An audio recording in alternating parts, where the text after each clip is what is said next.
Hello students, আমি Nitish sir জ্ঞানজ্যোতি coaching সেন্টারের পক্ষ থেকে তোমাদের প্রত্যেককে জানাই আরো একবার স্বাগত। তো স্টুডেন্টস, আজকে আমি তোমাদের সঙ্গে আলোচনা করব উচ্চ মাধ্যমিক ইতিহাস প্রথম অধ্যায় থেকে চতুর্থ সেমিস্টারের অতি গুরুত্বপূর্ণ একটা বিষয়। তোমাদের চতুর্থ সেমিস্টারের প্রথম অধ্যায়ে রয়েছে যেটা মহাবিদ্রোহ, অর্থাৎ 1857 সালের মহাবিদ্রোহ বা সিপাহী বিদ্রোহ সম্পর্কে আলোচনা।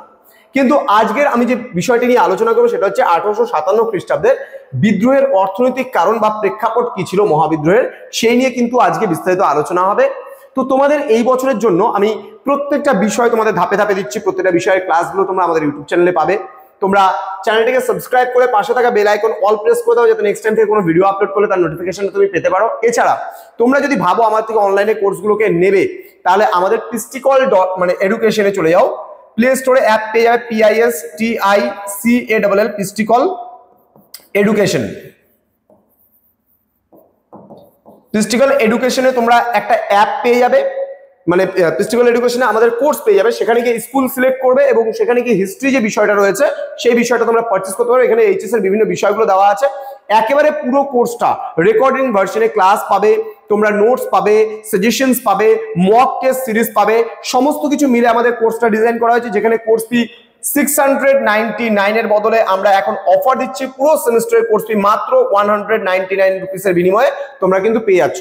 অর্থাৎ 699 টাকার কোর্স তোমরা পেয়ে যাচ্ছ মাত্র 199 টাকার বিনিময়ে পুরো সেমিস্টারের জন্য। তোমরা যাও, প্লে স্টোর থেকে অ্যাপ ডাউনলোড করো এবং সেখানে গিয়ে তোমরা স্কুল সিলেকশন করো, ক্লাস সিলেকশন করো এবং তারপরে আমাদের কোর্সগুলো দেখতে হবে, সেই কোর্সগুলো সেখান থেকে পারচেস করতে পারো। চলো শুরু করবো আজকের ক্লাস। আজকের যে আলোচনার বিষয় তোমাদের রয়েছে, সরি just wait, okay?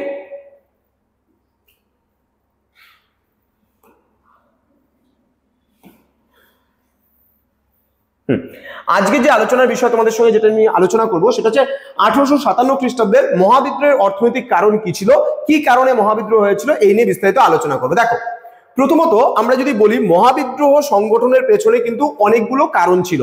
সেই কারণগুলোর মধ্যে কি বলছে, 1857 খ্রিস্টাব্দের পূর্ববর্তী প্রায় 100 বছর ধরে ভারতের অর্থনৈতিক অবস্থার কিন্তু সামগ্রিক অবনতি হতে থাকে, যা পরোক্ষভাবে মহাবিদ্রোহের ইন্ধন জুগিয়েছিল। ইন্ধন যোগানো মানে কি, এই মহাবিদ্রোহের মূল কারণ হিসেবে কাজ করেছিল।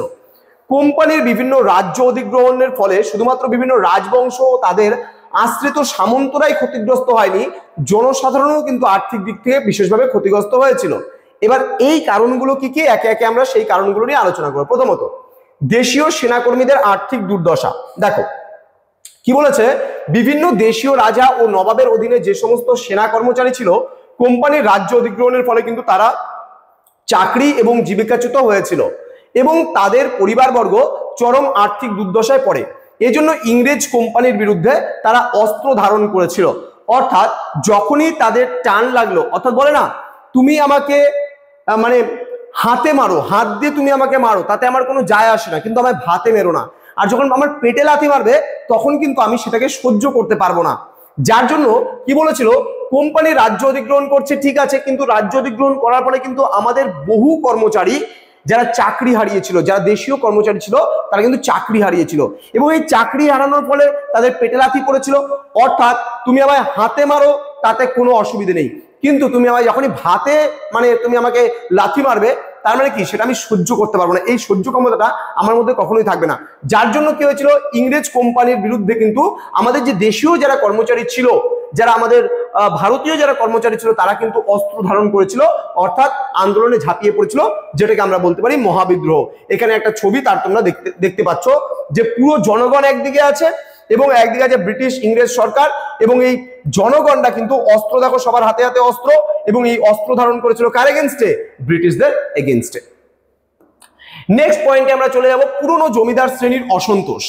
এবার দেখো এই যে ঘটনাটা, পুরো জমিদার শ্রেণীর অসন্তোষ, এখানে কি বলছে, ইংরেজরা বিভিন্ন রাজ্য জয়ের পর পুরনো জমিদার, তালুকদার ও গ্রামের সরপঞ্চদের বহিষ্কার করে নতুন কর্মীদের নিয়োগ করে। এবার ইংরেজ ইস্ট ইন্ডিয়া কোম্পানি আসলো। এবার সাপোজ মনে করো আমার একটা কোম্পানি আছে এবং সেই কোম্পানিতে আমি যে সমস্ত কর্মচারীদের নিয়ে দীর্ঘদিন যাবত কাজ করছি, এবার হঠাৎ করে আমি সেই সমস্ত কর্মচারীদের কি করলাম, আমি ছাঁটাই শুরু করলাম, যে ওরা অতটা এক্সপার্ট না, তো আমি একটা এক্সপার্ট কর্মচারী আমার লাগবে। যার জন্য কি করলাম, আমি দেশীয় কর্মচারীদের প্রশিক্ষণ না দিয়ে তাদেরকে আমি সরিয়ে দিলাম সেখান থেকে এবং নতুন নতুন কর্মচারী নিয়োগ করলাম। তাহলে এখানে কি বলছে, যে পুরনো জমিদার তালুকদার গ্রামের সরপঞ্চদের বহিষ্কার করে নতুন নতুন কর্মীদের নিয়োগ করে।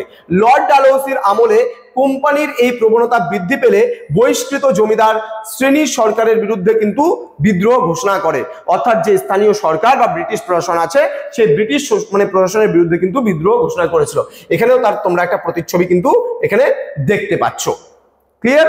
চলো শুরু করবো। নেক্সট পয়েন্ট কি বলেছে, নতুন ভূমি রাজস্ব ব্যবস্থা আরোপ। নতুন ভূমি রাজস্ব ব্যবস্থা আরোপ বলতে গেলে কি বলি, আমরা পার্মানেন্ট সেটেলমেন্টের কথা বলতে পারি। এখানে দেখো দেওয়া আছে, ঠিক আছে। ল্যান্ড রেভিনিউ পলিসির মধ্যে পার্মানেন্ট সেটেলমেন্ট, যেটাকে আমরা চিরস্থায়ী বন্দোবস্ত বলছি। দেন রায়তওয়ারি সেটেলমেন্ট, মানে তোমার রায়তওয়ারি ব্যবস্থা বলছি।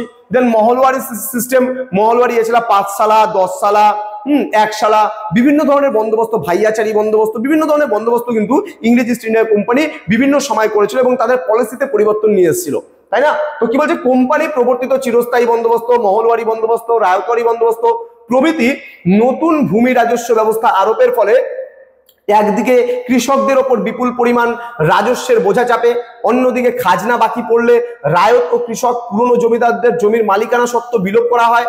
ফলে কৃষক ও পুরনো জমিদার শ্রেণী অত্যন্ত ক্ষুব্ধ হয়ে যায়। তাহলে নতুন নতুন ভূমি রাজস্ব আসলো এবং এই কৃষক শ্রেণী বা জমিদার শ্রেণী কিন্তু কি করেছিল, এই ব্রিটিশ সরকারের এগেনস্টে তারা কিন্তু ক্ষিপ্ত হয়ে গিয়েছিল বা রেগে গিয়েছিল। তাদের জমি জমা সমস্ত কিছু কেড়ে নেওয়া হয়েছিল, ইংরেজ ইস্ট ইন্ডিয়া কোম্পানি পুরোপুরি জমি জমা কেড়ে নিয়েছিল।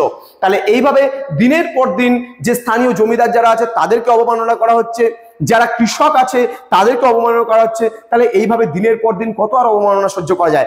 একটা সময় পরে কিন্তু তারা বিদ্রোহের পথে কিন্তু পা বাড়াবেই, যার ফলস্বরূপ মহাবিদ্রোহ হয়েছিল আমরা বলতে পারি। নেক্সট পয়েন্টে চলে যাব, কুটির শিল্পের ধ্বংস সাধন।